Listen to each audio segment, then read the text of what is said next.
घर पर उगाई गई ऑर्गेनिक तरीके से भिंडी या फिर दूसरी सब्जियां खाने के स्वाद को बढ़ा देती हैं। इसके अलावा हमारी बॉडी की भी एक्सरसाइज हो जाती है और हमारा माइंड भी बिल्कुल फ्रेश रहता है।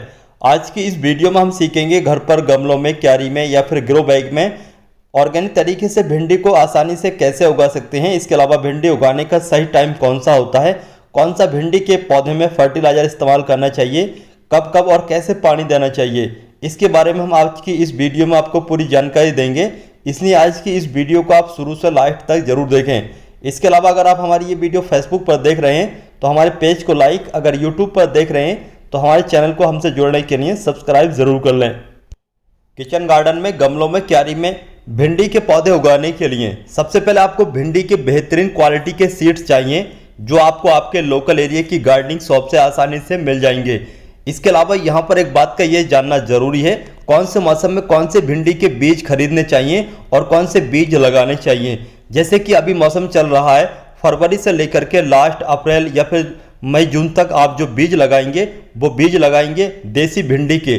लेकिन जुलाई में या फिर जैसे ही बारिश का सीजन स्टार्ट हो जाता है तो उस मौसम में आपको हाइब्रिड भिंडी के सीड लगाना चाहिए। इस बात का खासतौर से ध्यान रखें कौन से मौसम में कौन से बीज लगाना चाहिए। इसके अलावा जो भी बीज आप उगा रहे हैं उनको उगाने से पहले एक या फिर एक से ज़्यादा घंटे तक पानी में भिगो कर रखना चाहिए। ज़्यादा से ज़्यादा 6 घंटे तक आप भिंडी के बीजों को पानी में भिगो के रखने के बाद में अगर लगाते हैं तो जर्मिनेशन रेट बहुत अच्छा आता है, बीज की ग्रोथ बहुत ही जल्दी स्टार्ट होती है। तो हमने यहाँ पर एक गिलास में पानी ले रखा है और इस गिलास के पानी में हमने भिंडी के सीड्स को 2 से 3 घंटे तक भिगोने के लिए छोड़ दिया है। उसके बाद में इन बीजों को हम गमले में लगाएंगे। अब हम बात करेंगे भिंडी गमले में उगाने के लिए गमले का साइज कितना होना चाहिए, इसके अलावा मिट्टी कैसे तैयार करना चाहिए। तो गमले में भिंडी उगाने के लिए गमले का जो साइज है वो कम से कम 10 इंच का होना चाहिए। तो हमने यहाँ पर ये 10 इंच के गमले ले रखे हैं। इन गमलों में हमने मिट्टी को तैयार करने के बाद भर लिया है। इसके अलावा इस मिट्टी को हमने जो तैयार किया है इसको कुछ इस तरीके से तैयार किया है। हमने अपने गमलों की गार्डन की मिट्टी 60%, 10% रिवर्स सैंड और बाकी का 30% अच्छे तरीके से सड़ी गली गोबर की खाद, तीनों को अच्छे तरीके से मिक्स करने के बाद में भर लिया है। अब बारी आती है भिंडी के बीज लगाने की। तो एक गमले में कम से कम 2 से 3 बीज लगाना चाहिए, क्योंकि कभी कभी ऐसा होता है बीज ग्रोथ नहीं करता है तो कम से कम एक पौधा तो एक गमले में उग ही आएगा। इसके अलावा एक पौधा उगने के बाद में बाकी एक्स्ट्रा पौधों को हम निकाल देंगे अगर सारे बीज की ग्रोथ स्टार्ट हो जाती है। तो बीज को लगाने के समय यहाँ पर एक बात का ये ध्यान रखना चाहिए, आपको बीज ज़्यादा गहराई तक नहीं लगाना है बल्कि 1 इंच तक की गहराई तक लगाना है। तो हमने यहाँ पर 5 गमलों में भिंडी के बीज लगा दिए हैं। अब हम अच्छे तरीके से पानी देंगे और पानी देने के बाद में इन गमलों को हम ऐसी जगह रखेंगे जहाँ पर डायरेक्ट पूरा दिन की धूप आती हो।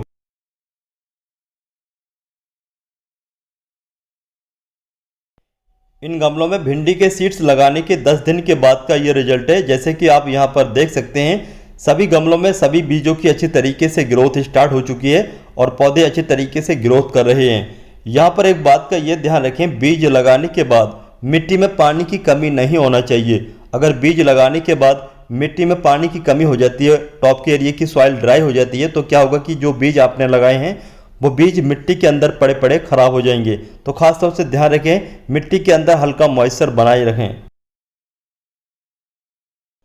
इन गमलों में भिंडी के सीड्स लगाने के 20 दिन के बाद का ये रिजल्ट है।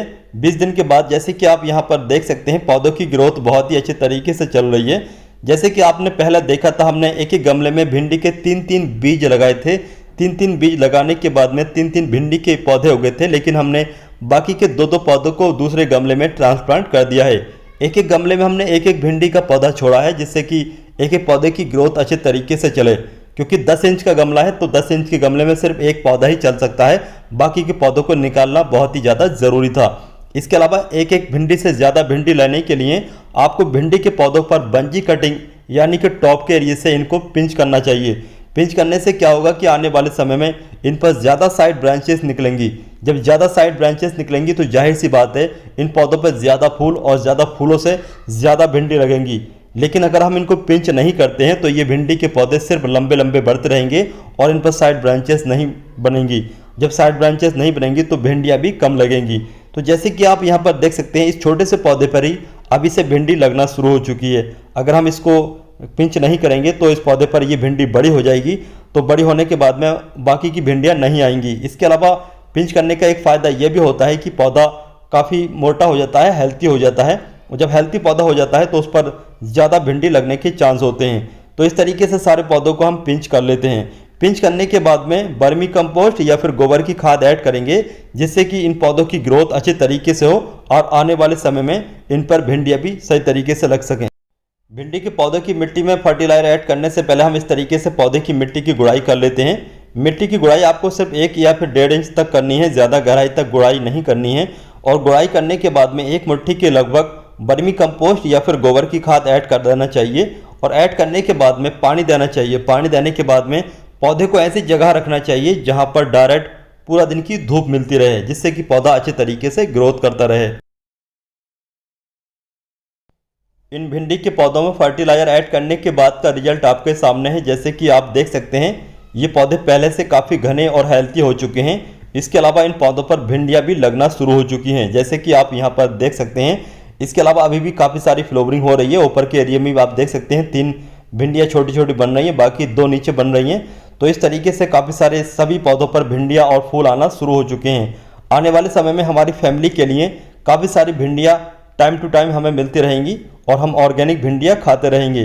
तो दोस्तों, जैसे कि आपने देखा था, हमने इन पर बंजी कटिंग की थी। बंजी कटिंग करने के बाद का रिजल्ट आपके सामने है।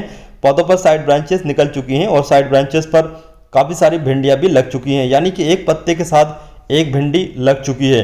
तो इस तरीके से अगर आप पिंच कर देते हैं तो आपके पौधों पर काफ़ी सारी भिंडियाँ लगना शुरू हो जाती हैं। इसके अलावा आप चाहें तो इन पौधों पर बंजी कटिंग के अलावा 2G कटिंग और 3G कटिंग भी कर सकते हैं। 2G और 3G कटिंग करने से आपके पौधों पर काफ़ी सारी भिंडियाँ लगती रहेंगी। टाइम टू टाइम इनको आप हार्वेस्ट करते रहेंगे। तो दोस्तों, इस वीडियो की ये जानकारी ऑर्गेनिक तरीके से भिंडी उगाने की आपको कैसी लगी, इसके बारे में आप हमें कमेंट बॉक्स में कमेंट करके ज़रूर बताइए। अगर आपको आज की हमारी इस वीडियो की ये जानकारी पसंद आती है तो इस वीडियो को आप लाइक करने के साथ अपने दोस्तों या फिर रिश्तेदारों के साथ शेयर ज़रूर करें, जिससे कि इस वीडियो का फ़ायदा आपके दोस्तों या फिर रिश्तेदारों को भी हो सके। इस वीडियो में हमने आपको दिखाया था बंजी कटिंग करने के बाद का रिजल्ट। अगर आप चाहते हैं भिंडी के पौधों पर बंजी कटिंग, 2G कटिंग और 3G कटिंग की जाए और पूरी अपडेट के साथ वीडियो अपलोड की जाए, तो इसके बारे में भी हमें आप कमेंट बॉक्स में कमेंट करके बता सकते हैं। हम भिंडी के पौधों पर बंजी, 2G, 3G कटिंग करने के बाद पूरी अपडेट के साथ वीडियो अपलोड कर देंगे।